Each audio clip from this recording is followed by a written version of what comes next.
우리가 1년에 두 차례씩, 가끔 그 이외에 할 때도 있지만 일상적으로 두세 차례씩 성찬을 거행합니다. 오늘도 우리는 성찬의 상 앞에 마주 앉았습니다. 성찬의 의미는 이미 다 알고 계시지만, 그러나 그 자체로 너무나 귀하고 너무나 거룩한 예식이기에 다시 한번 우리는 그 의미를 새기며 이 성찬을 받기를 원합니다. 성찬에 함께 한다는 것은 모든 우리 성도들이 예수 그리스도 안에서 하나가 됨을 고백하는 것입니다.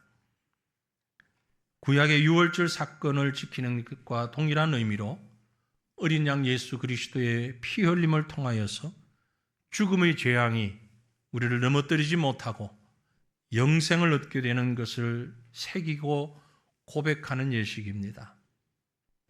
또 이 성찬은 예수님이 친히 제정해 주신 것으로서 우리가 하나님 나라에서 영원히 누리게 될 그 복의 만찬을 기억하며 준비하게 하시는 것입니다.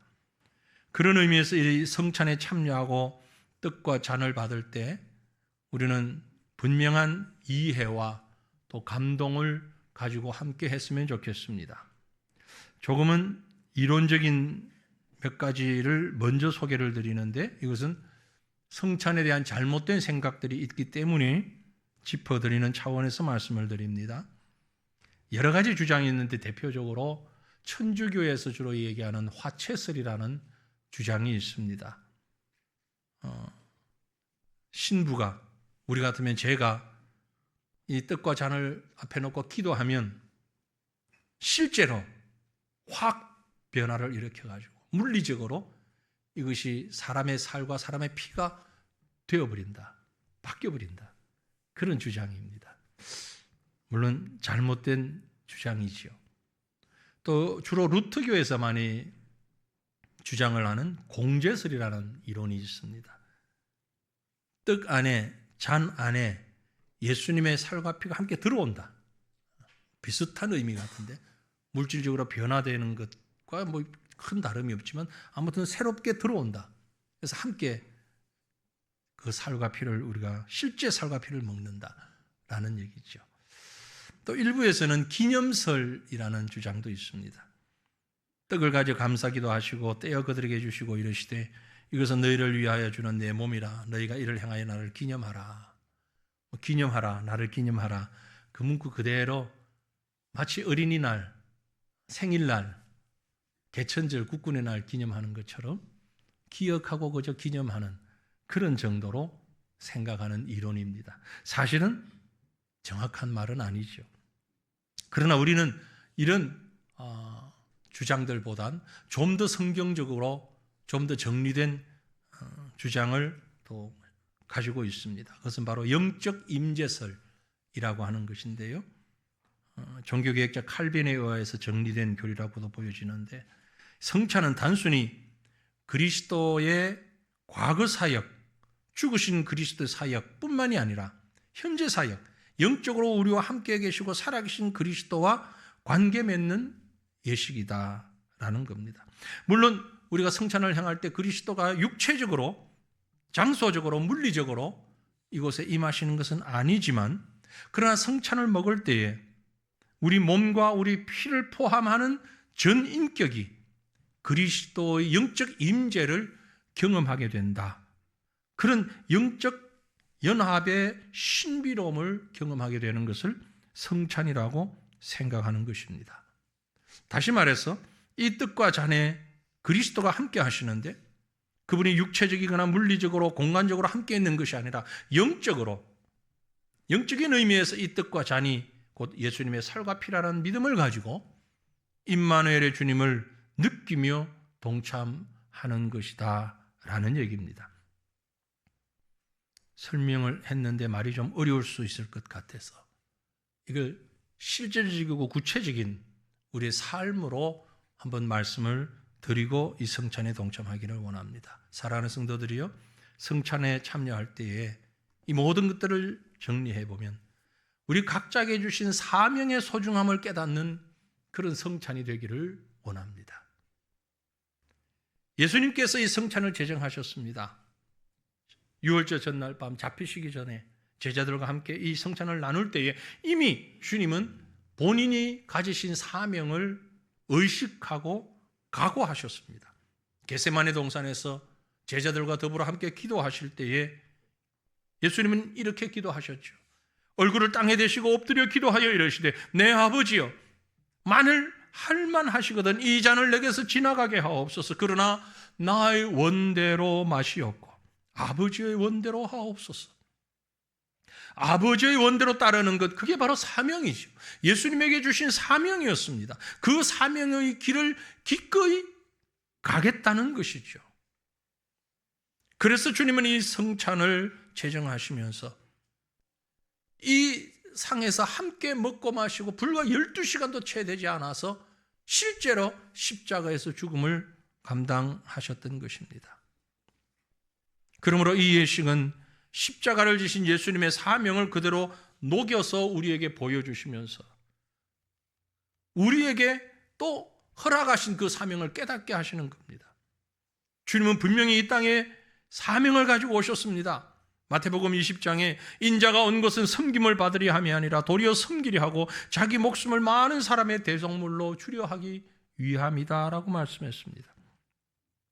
그러므로 우리는 이 성찬에 참여할 때마다 예수님의 그 사명감이 성찬이 되어주셨다는 것과 나에게 주어진 사명감을 함께 깨닫고 그 사명을 감당하기 위해서 나 또한 생명 걸어야 하겠다는 결심을 잊어서는 안 될 것입니다. 예수님의 사명 감당에 충성이 없었다면 우리는 구원받을 수 없었습니다.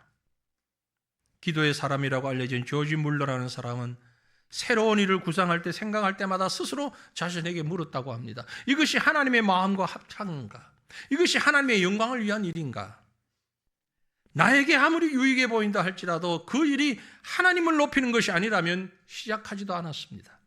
그러나 그 일이 하나님을 높이는 것이라고 생각되면 어떤 방해가 있고 손해가 있다 할지라도 예수 이름으로 시작하고 성취했다는 것입니다. 우리 주님은 요한복음 4장에 말씀했습니다. 예수께서 이르시되 나의 양식은 나를 보내신 이의 뜻을 행하며 그 일을 온전히 이루는 이것이라. 저와 여러분의 고백이 되기를 원합니다. 나를 보내신 아버지 하나님의 뜻을 행하고 그의 일을 온전히 이루는 이것이 사명입니다. 사람들은 사명이라고 그러니까 대단히 엄청난 것만 생각합니다. 목사님, 선교사님, 뭐 그런 특별한 사람들만 사명 아닙니다. 사명은 그런 것이 아니고 우리가 살아가는 것 자체가 사명입니다. 내 삶의 모든 것이 사명입니다. 우리 같은 시대에 살고 있는 한 사람이 있죠. 미국 미시시피강 흑인 마을에 가난한 흑인 마을에서 미혼모의 딸로 태어나서 온갖 비난과 가난을 경험했던 여인이 있습니다.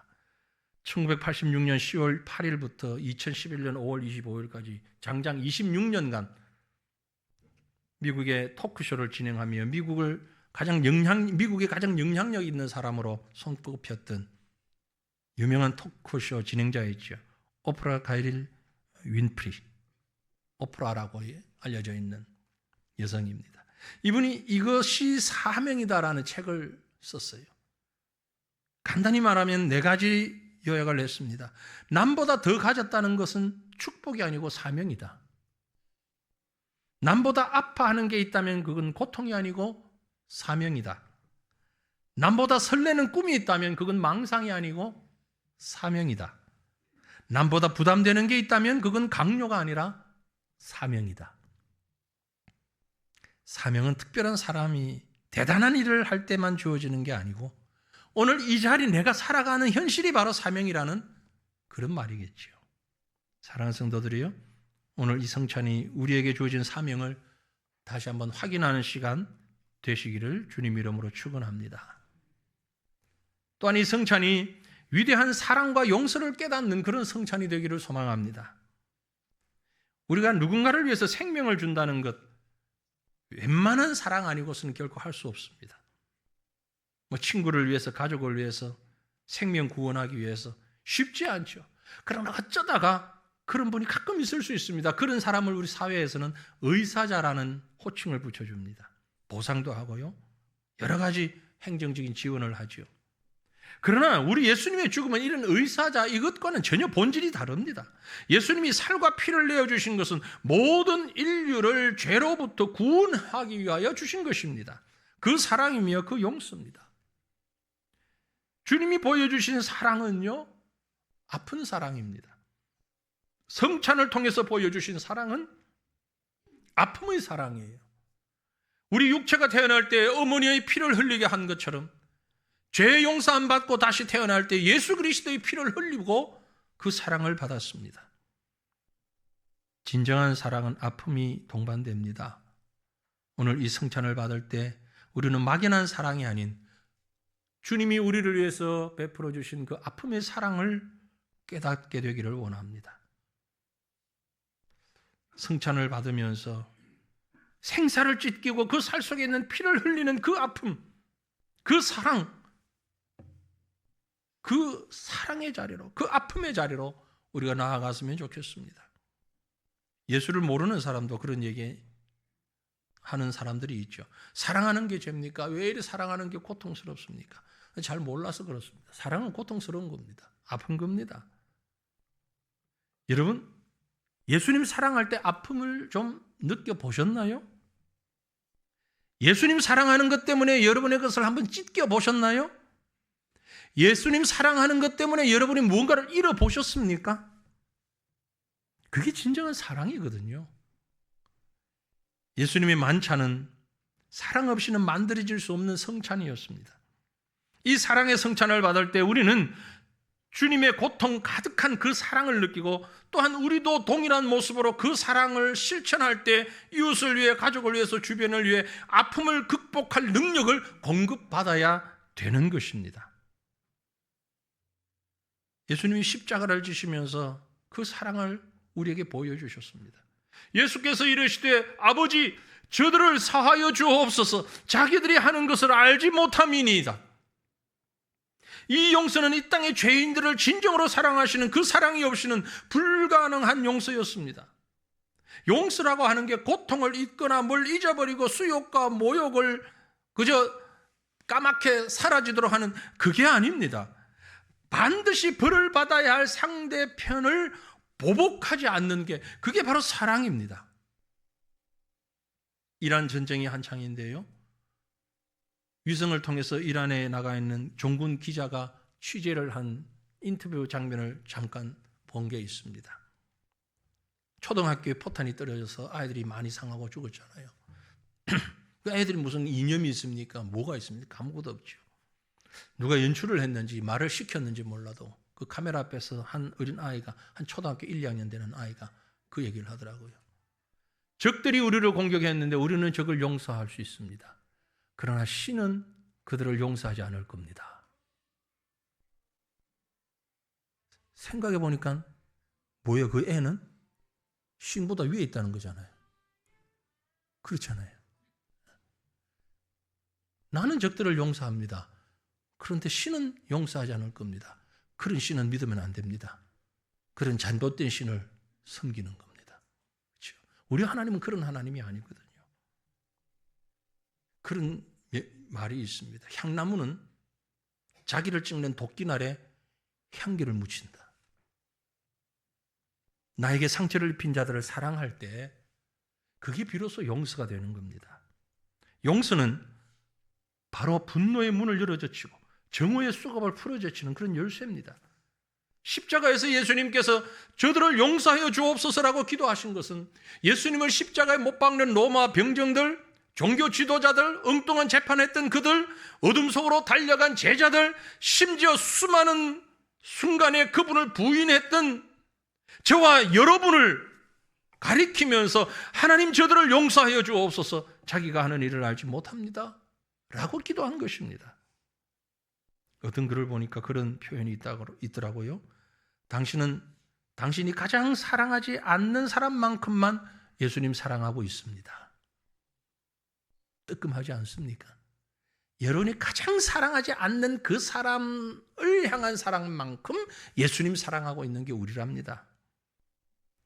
실제로 성경은 비슷한 의미의 말씀을 우리에게 주고 있습니다. 누구든지 하나님을 사랑하노라 하고 그 형제를 미워하면 이는 거짓말하는 자라. 보는 바 그 형제를 사랑하지 아니하는 자는 보지 못하는 바 하나님을 사랑할 수 없느니라. 주님이 보여주신 용서의 잔, 오늘 우리가 받는 잔입니다. 주님이 보여주신 용서의 떡, 우리가 함께하는 떡입니다. 혹시 우리 가운데 주님의 이 엄청난 용서를 받아놓고서도 오히려 나는 누구를 용서하지 못하는 사람, 그런 마음이 우리 속에 있다면 이 성찬을 통하여서 이 성찬을 받는 순간 우리 속에 모든 것이 용서로 변화되어지는 그런 은혜가 함께 하시기를 간절히 바랍니다.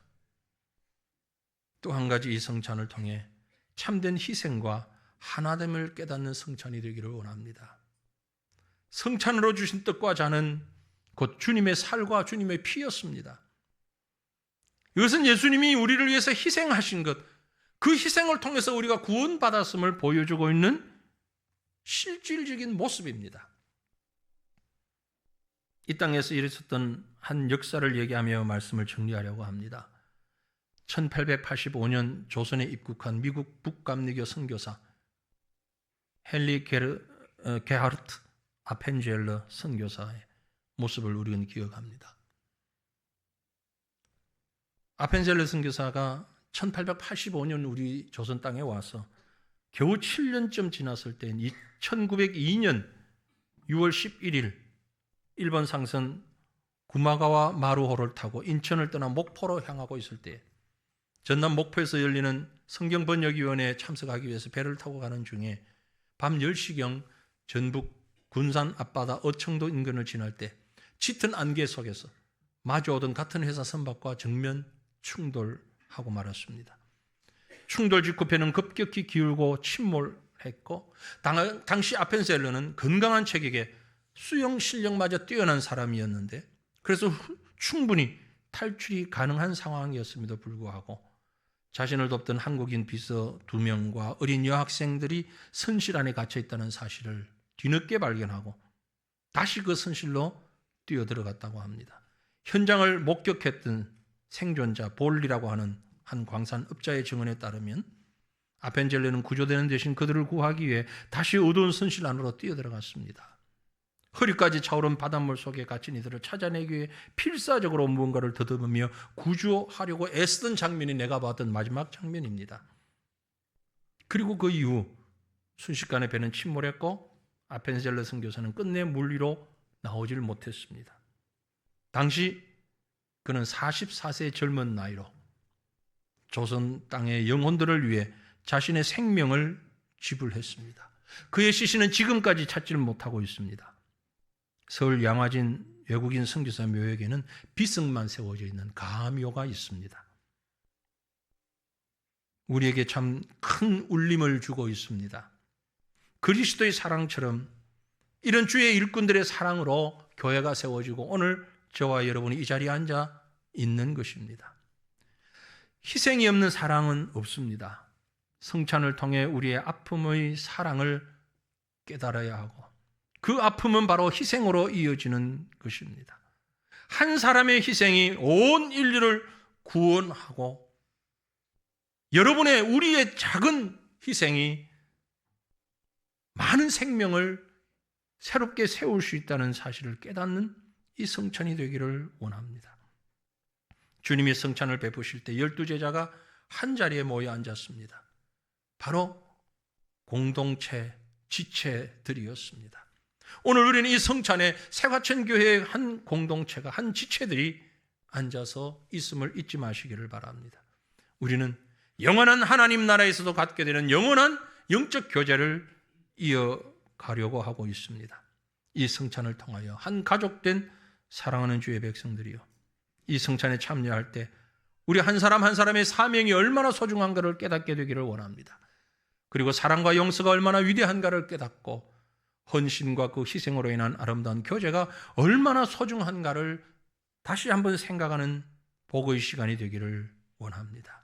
이 성찬을 받으면서 천국에서의 주님과 영원한 교제를 생각하고 영원한 축복의 자리에 아름다운 잔치의 자리에 참여하는 사랑하는 하나님 백성 된 저와 여러분 되시기를 주님의 이름으로 축원합니다. 기도합니다. 하나님 아버지, 우리를 사랑하시기 위하여